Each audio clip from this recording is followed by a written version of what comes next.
Eu quero mostrar aqui também um artigo que o Lula publicou, que traz é um artigo muito informativo, né, que traz o seguinte fato, que a gênese de Olavo de Carvalho como ideólogo da direita se deu pelas mãos do Augusto Nunes, em época das organizações Globo.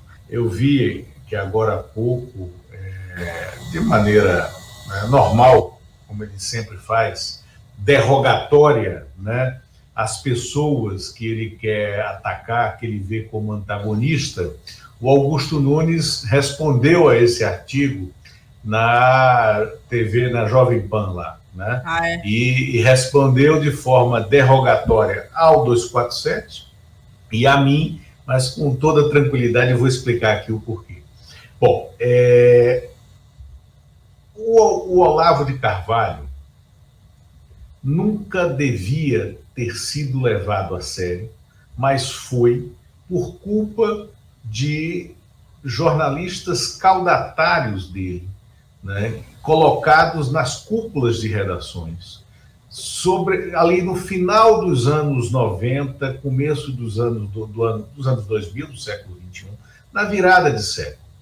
E muito em função do chamado Instituto Milênio, que era um think tank de direita, né? Nem sei se existe ainda, mas que foi criado, né, por força das famílias herdeiras, né, dos veículos da mídia tradicional, os Marinho, os Mesquita, os Sirotsky, né, e que criaram, e ali, a partir daquele instituto, começaram a reunir alguns personagens que viraram influenciadores dentro das redações, não dos jornalistas que estavam nas redações, mas é como se eles estivessem fazendo lançamentos, era um cabo canaveral, né, para lançamentos, né, de pombos sem asa, né, que não se sustentavam no ar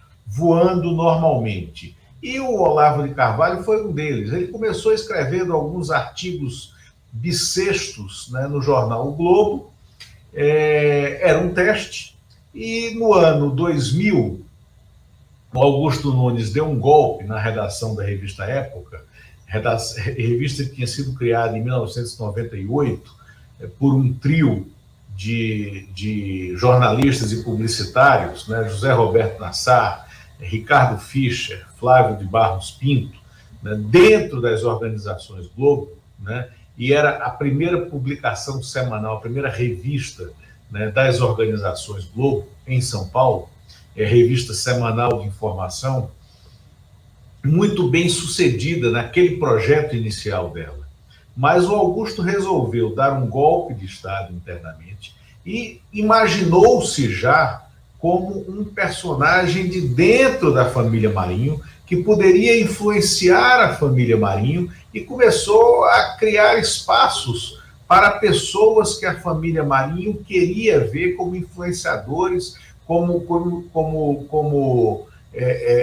influenciadores de opinião. E aí levou para dentro da revista o Olavo de Carvalho, que se tornou um articulista semanal, né, e para colocar no lugar de quem? Do Franklin Martins, que era um articulista nosso na revista. Eu era editor de política e economia, né, naquele momento, né, de macroeconomia, da revista, e então ele me pediu para tirar o Franklin e colocar o Olavo. Eu disse para ele que eu não faria aquilo, porque o Franklin era o principal colunista, né, da revista. Né? Então o Franklin já tinha saído do Globo, o Augusto me mandou que cancelar a coluna dele na revista Época, né? Eu fiz isso porque, afinal, estava dentro da estrutura da revista, ok, mas Olavo de Carvalho, quando eu vi a primeira coluna do Olavo de Carvalho que foi mandada para mim, eu disse: isso aqui eu não publico, porque usei essa expressão há 22 anos. É uma mixórdia. Não vou publicar essa porcaria. Né? E não. Era conspiração já?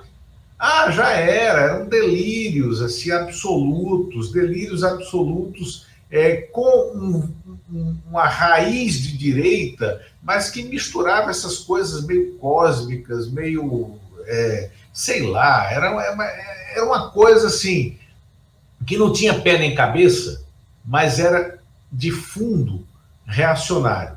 Eu disse, não publico, não vou fazer, né? E não fiz. Mas ele, que era o diretor de redação, elegeu alguém para que ficasse fechando aquele negócio, né? E permaneceu na revista. Meses depois, o Augusto foi demitido da revista Época, substituído pelo Paulo Moreira Leite, que contou hoje de manhã, eu soube agora, hoje, né, contou no Bom Dia, né, para o Atushi, a história de que quando ele entra, assim que ele assume a revista, a redação toda pede a ele, faz um pleito, para que ele retire a coluna do Olavo de Carvalho da revista Época, né? Então, Paulo contou essa história hoje de manhã aqui. O Olavo de Carvalho, assim, só foi possível a existência dele, né? Só foi possível a conversão dele de um maluco de boteco, que é o que ele era. Ele não era levado a sério quando exercia o cargo de revisor, né, nas organizações do Estado de São Paulo, acho que no Jornal da Tarde. Ele não era levado a sério como pensador, como intelectual, como ideólogo. Ele era levado a sério como um leitor de mãos, como um astrólogo, como alguém que tinha opiniões nesse campo, né? Aquela figura engraçada e que era um revisor de jornal. Mas ele foi se convertendo num ideólogo, entre aspas, por força, né, dessas cúpulas dos veículos de comunicação, da mídia tradicional, que deram para ele o espaço que depois, a partir do qual ele foi catapultado como um ideólogo, coisa que ele nunca foi.